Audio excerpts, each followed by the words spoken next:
morning, everyone. Welcome. Today I want to discuss a theme that deserves far more attention, and that is that America is a force for good in the world. Last week, the World Food Program was awarded the 2020 Nobel Peace Prize for its efforts to fight hunger and improve conditions for peace around the world. The WFP is run by Executive Director David Beasley, an American, former governor of South Carolina, who deserves, along with his team, a huge amount of credit for the organization's success over these past few years. WFP depends completely on voluntary contributions. David has grown its budget from about $6 billion in 2017 to more than $8 billion in 2019. That money translated into real lives saved. That's what the Nobel Peace Prize reflected. WFP now helps feed more than 100 million hungry men, women, and children in 80 countries.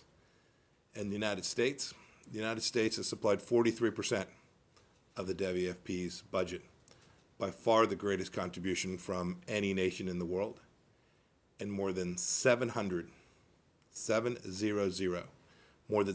times what China has, and more than 2.5 times the second largest contributor, Germany. This aid has been all the more critical as the China-fueled pandemic has disrupted supply chains and food supplies all across the world. America's humanitarian leadership is alive and well and contrasts starkly with what China has done to the hungry around the world.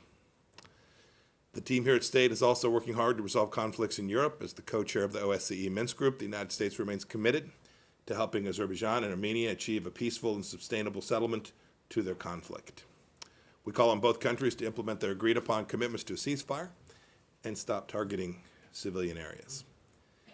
In Belarus, we resolutely support the Belarusian people.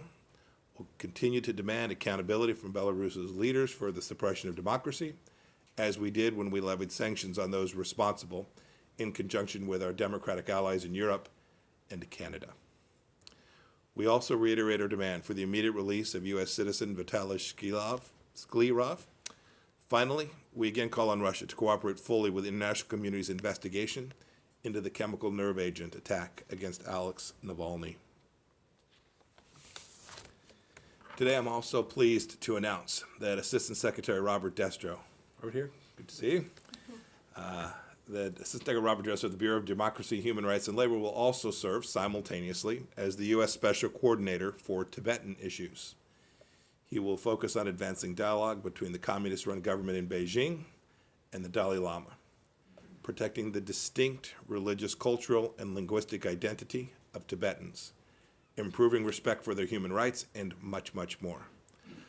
Of course, yesterday, China as well as Russia and Cuba won seats on the Human Rights Council, a win for tyrants, an embarrassment for the United Nations. It's an example, an indication of why we were right to leave that body. When institutions are irredeemable, as was demonstrated yesterday, the United States under President Trump simply will not participate. Last week, Secretary DeVos and I sent letters to universities and K-12 administrators across the United States to warn how the CCP uses Confucius Institute and Confucius classrooms to spread propaganda and to stifle academic freedom. Separately, yesterday, we publicly announced our policy requesting that think tanks that accept money from foreign governments, including China's, publicly disclose that information. We think it's important and want the American people to know who's influencing our think tanks so that they can better evaluate the work that they publish. And of course, I'm just back from the region. I had a successful set of discussions with my counterparts from Australia and India and Japan at the Quad meetings in Tokyo last week. One of the things we discussed was our strengthening ties with the Pacific Island nations. The United States has announced more than $200 million in new funding for the Pacific in 2020 as part of the Pacific Pledge. State Department officials also recently held a series of virtual discussions with heads of missions from 12 Pacific Island nations on COVID-19 response, economic and development cooperation, and promoting shared value in the region and in the Indo-Pacific more broadly. And I want to remind businesses and government leaders that the third Indo-Pacific Business Forum is coming up at the end of this month on the 28th and 29th of October. I launched the very first Indo-Pacific Business Forum in 2018 and look forward to addressing the event again this year. We also are a force for good in other parts of the world. Undersecretary Keith Crock just returned from an 8-country tour of Europe.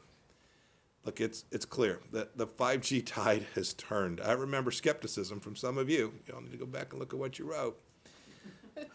More than 25 EU and NATO countries are members of our clean network, pledging to use only trusted vendors. And there's more to follow. We issued a joint statement with the EU on the synergies between the clean network and the EU 5G clean toolbox. Since adoption of the toolbox meets the criteria for being part of the clean network, the two work well together. It's important, too, to note that the boards of directors of EU telcos may be personally liable for breaches of privacy, data, and intellectual property perpetrated by a high-risk 5G supplier. NATO's Deputy Secretary General has also emphasized the importance of having a 5G clean NATO network. I was glad to hear that. We'll make real progress on that as well. The United States invites all freedom-loving nations around the world to join now more than 40 countries and 50 clean telcos worldwide as members of our clean network. Turning to the Middle East, the Trump administration has supported the security and prosperity of our Gulf partners like no administration has in history. Today, I had the privilege to host the first U.S.-Saudi strategic dialogue, just as I hosted the Qatar dialogue on September 14th. I look forward to doing the same for our Emirati partners on October 20th. On Lebanon, the United States welcomes the launch of negotiations earlier today between the Israeli and Lebanese governments aimed at reaching an agreement on a maritime boundary. This landmark meeting was brokered by the United States and will be hosted by the United Nations Special Coordinator for Lebanon, Jan Kubis. At the request of both countries, I dispatched Assistant Secretary Schenker and Ambassador de Rocher to mediate and facilitate the opening session of talks, which we are committed to helping make successful. And in the ongoing fight against ISIS, the transfer of the Beatles to the United States to face charges for their alleged roles in the torture and execution of hostages is a great win for the United States of America. Their crimes are emblematic of those ISIS has mercilessly perpetrated against the people of the region and of Americans. We're committed to serving justice for the families of James Foley, Peter Kasich, Kayla Mueller, and Steven Sotloff. The Department of Justice has also announced that the United States has now successfully repatriated Americans held by the Syrian Democratic Forces who have been criminally charged for supporting ISIS. We've now brought back 10 adults who've been charged, as well as 15 children who now have a chance for a better life. And I want to thank the SDF for their efforts. We call on nations, particularly in Western Europe, to take responsibility for their own citizens who are there. A little bit closer to home, the Trump administration has strengthened our region as a hemisphere of freedom. The OAS, under the leadership of Secretary General Luis Almagro, has been a strong supporter of human rights and democracy, and I will be pleased to lead the United States delegation to the OAS Virtual General Assembly on the 20th and 21st of this month. This is a moment for our hemisphere to take on the regimes that repress their people and defy the principle of the Inter-American Democratic Charter, countries like Cuba, Nicaragua, and Venezuela. I look forward to passing a resolution to protect the right to freedom of conscience, religion, or belief, building on the first ever resolution on religious freedom last year. Two other matters, democracy in the region. On October 18th, the Bolivians will go to the polls. The U.S. calls on all the political actors to provide for a credible and peaceful process. And we look forward to working with whomever the Bolivian people freely and fairly choose as the president to promote democracy, human rights, and prosperity for Bolivia and for the wider region. And I'll reiterate what I've said once before. Haiti's legislative elections are now overdue. We continue to call for elections as soon as technically feasible. We understand that the OAS Secretariat has called for those elections to be held by the end of January. Lastly, some good news from Africa. We applaud the efforts of the DRC President, Felix Tshisekedi, to hold a virtual Eastern Congo summit on October 7th with negotiating heads of states from Angola, Rwanda, and Uganda.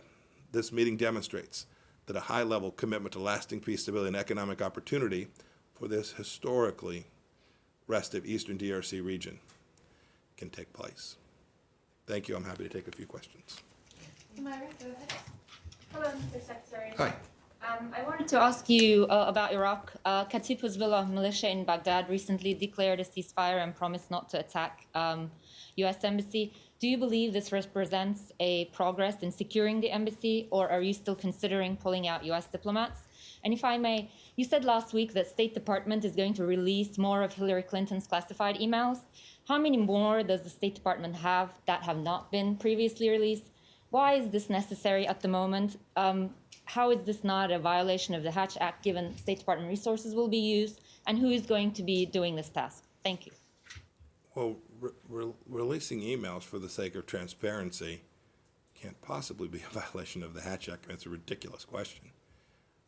We'll continue to do the right thing. We'll make sure that all these emails get to the right place, and we will do everything we can to make sure that the American people get a chance to see as much as we can equitably produce. As for Iraq, it's like every place in the world.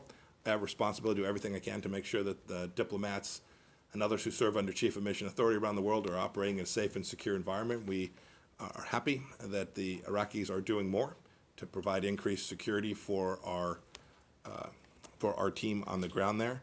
But just think about your question. We have a rogue set of militias who've now promised not to violate the Iraqi people's sovereignty and to take aim at U.S. diplomats serving there that are designed to help the Iraqi people. Our mission is clear. We've been there to try and help build out a sovereign, independent, free Iraq with a capable economy, capable set of resources. Is what the Iraqi people want. And I think the Iraqi people have come to understand that the malign activity that the Iranians are engaged in, including through the proxy forces to which you refer, who've now declared a ceasefire, I think the Iraqi people understand who's the force for good in the region, and we're going to do everything we can to continue to support Iraqi sovereignty and freedom. Tashi, Radio Free Asia. Tashi from Radio Free Asia Tibetan Service. Hello. You just announced the special corner for Tibetan issue. China seems to be replicating, the labor camp in Tibet, according to the recent reports. What's your take on that? And China claims that they have an upper hands on the recognizing of the reincarnation of His Holiness the Dalai Lama. What's your take on this, Mr. Secretary? So I think your question gets to one of the core challenges that we've identified from the Chinese Communist Party. They're a consistent violation of the most basic and fundamental human rights for their own people. This is what communist parties have a history of doing. It's what President Trump has directed us all to work to try and preserve. As much freedom, as much dignity for every citizen of China as we possibly can when they're confronted with these massive human rights violations that are being conducted by the Chinese Communist Party. And so that's true, whether it's Xinjiang, what's taking place there, whether it's Tibet, we talked about that a little bit here this morning, whether that's in Inner Mongolia and the Inner Mongolians' simple desire to live in freedom and exercise their own understandings of what freedom and human dignity look like. In each of those places, I'd had Hong Kong, in each of those places, we simply are demanding of the Chinese Communist Party what we ask of every nation, is to preserve basic freedoms, human dignity, religious freedom for every one of their citizens. We'll work hard to do everything we can to build out a coalition all across the world that comes to understand how important that is alongside of us and works to impose costs on the Chinese Communist Party when they act in ways that are inconsistent with those basic fundamental human freedoms. Emerald. Thank you, sir. Thank you, Mr. Secretary. Hi. On Armenia and Azerbaijan, Christians in the U.S. are very concerned about Christians in the region. And Joe Biden put out a statement saying that you and the president haven't done enough or anything about the outbreak of war that has happened there. Can you set the record straight on what the Trump administration is doing? And also, have you talked to the leaders of Armenia and Azerbaijan? So I don't want to get into the conversations that are ongoing and continue to be ongoing, but suffice it to say, I spoke to President Trump about this just this morning, briefly.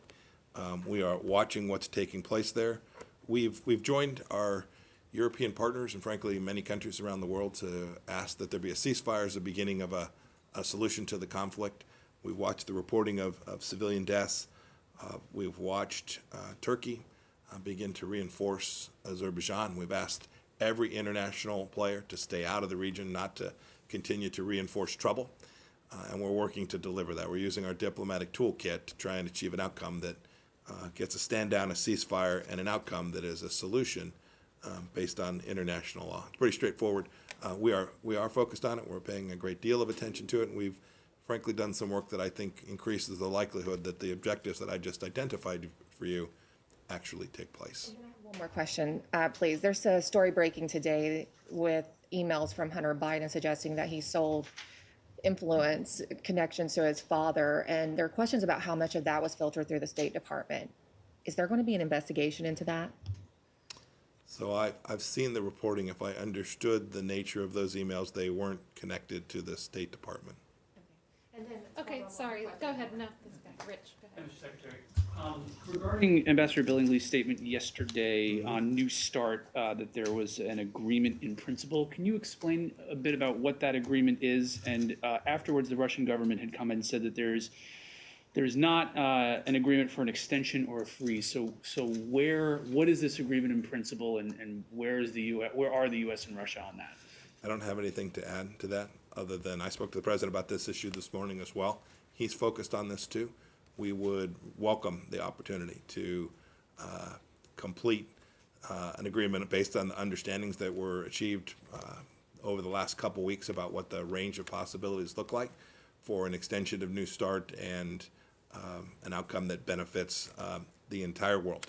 Increased stability of the most dangerous weapons in the world. We're working hard at it. Ambassador Billingsley and his team are working really hard on it, and I am hopeful that the Russians will find a way to agree to an outcome that, frankly, I think is in their best interest and in our best interest. And we hope that the Chinese Communist Party will also come to see that this kind of work, this kind of diligent work to decrease risk, to take instability out of the entire world from these very dangerous weapons, these nuclear weapons that can proliferate so easily and you can end up with a really bad day.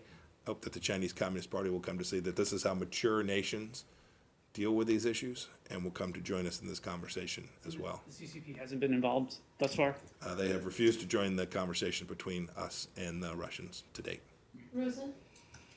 Mr. Secretary, thank you. Closer. First, a housekeeping matter. You made reference earlier cavalierly to the Beatles.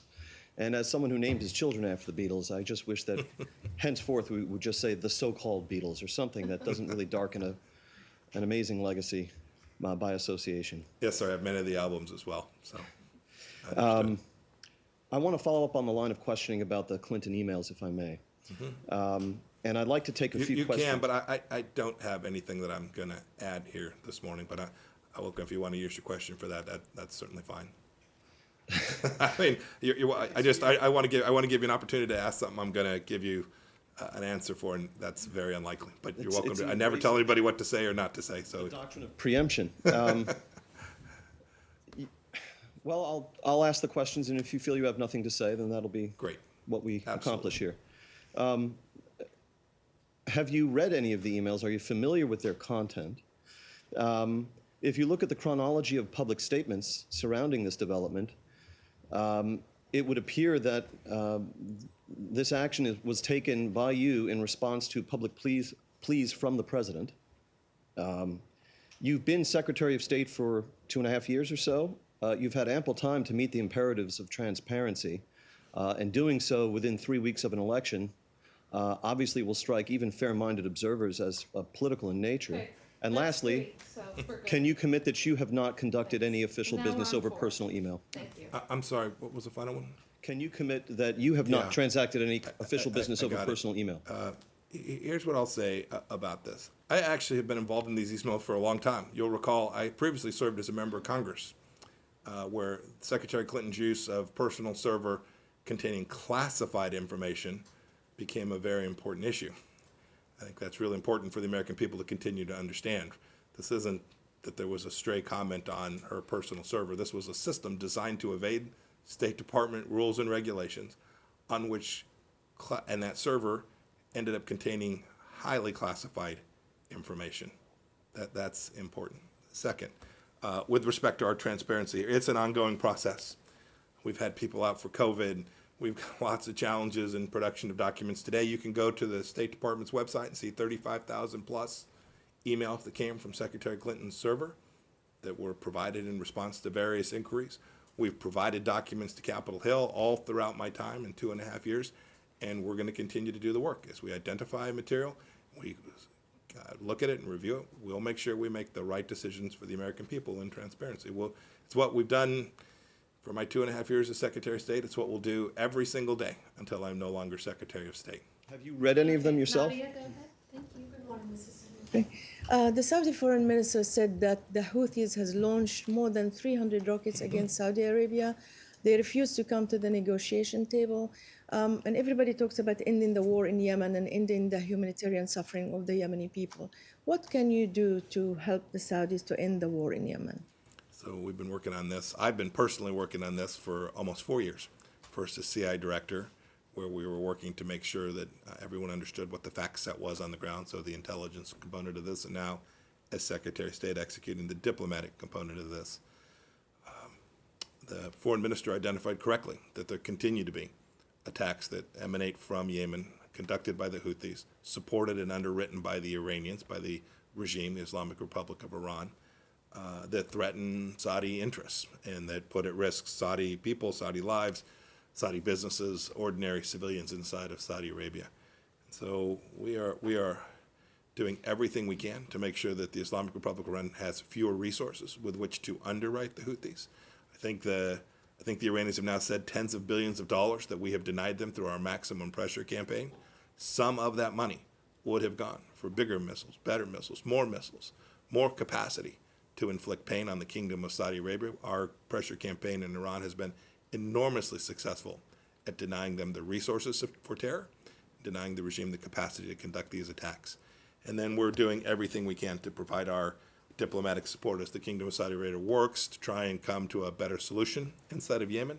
And of course, we support the UN's efforts on the humanitarian side as well. The United States has been a significant donor to providing humanitarian resources for the region. It has just proven difficult when the Iranians direct the Houthis not to allow that food, those medicines, the much needed goods to get inside and be distributed inside of Yemen.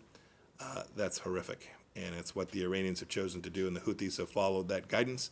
And it makes the rest of the world, the United Nations, the Kingdom of Saudi Arabia, the Emiratis, the Americans who have provided, and the Europeans who have provided real, sustained financial support for those humanitarian needs, it makes it difficult for us to get those foodstuffs and that medicine to the places that we need them.